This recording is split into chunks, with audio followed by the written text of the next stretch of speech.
Imagine sitting in class when suddenly, the intercom says, "This is a lockdown. This is not a drill. What happened next at these schools will haunt you." 3 horror stories that will shock you. Number 1, the whispering walls. When I was in 4th grade, around 9 or 10 years old, I was at a school in Southern California. This was back in the early 2000s, so cell phones weren't really a thing. We'd just gotten new carpet in our hallway outside of our classroom.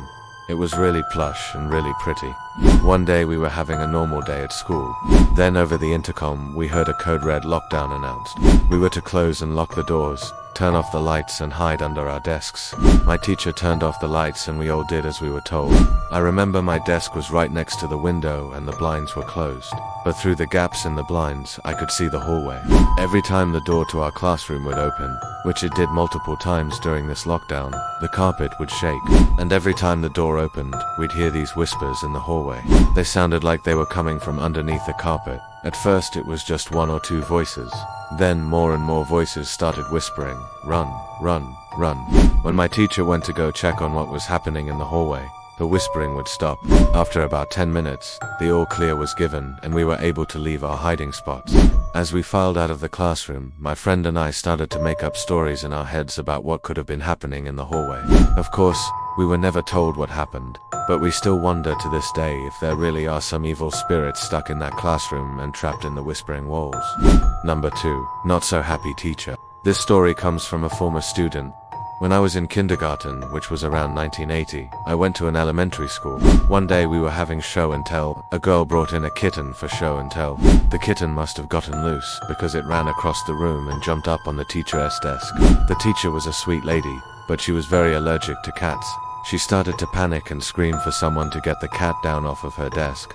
No one could calm her down until the principal came into the classroom. He picked up the cat and put it in a bag and took it outside.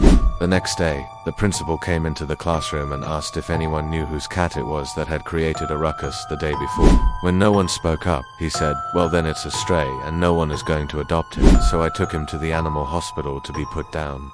And with that, he left the classroom. Well, we all knew whose cat it was, but we didn't want that poor cat to be put down.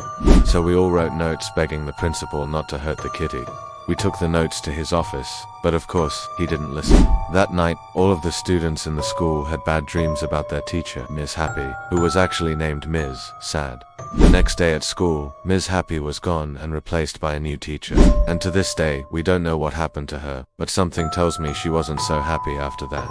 And number 3, lost in the woods. I was in 3rd grade, around 8 years old. Our class was going on a field trip to a local nature center. I can't remember what we were learning about, but it had something to do with nature and the environment. When we arrived, we were split up into 2 groups. Each group was paired with a parent volunteer. Our group had to walk through the woods on a trail to get to the main area of the nature center. While we were walking, my group stopped to look at a deer that was grazing nearby. I remember thinking how beautiful it was. Next thing I knew, I couldn't find my mom anywhere. I started to panic and ran down the trail calling for help. As I'm running, I saw my dad in the distance, and I started to run towards him. He had this huge smile on his face, and he was waving at me. I remember thinking, thank God I'm saved. But then he kept waving and smiling, and still didn't seem to notice me at all. I finally reached him, and he still didn't acknowledge me. He introduced himself as a park ranger and asked how he could help me. I told him I was lost, and he said, "You're not lost, you're just found." He then took me deeper into the woods. I should have known right then that something wasn't right. He led me into this clearing, and there was a stone circle in the middle.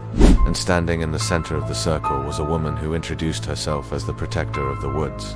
She started speaking in this ancient language, and the trees around us started to close in. She laid her hands on my shoulders and started shaking me, and I woke up screaming. Turns out I had wandered off the path and passed out from exhaustion.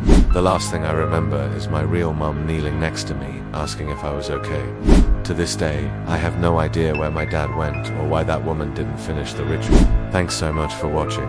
If you enjoyed this video, please hit the like button and subscribe. And if you want to hear more scary stories, click the video on screen now.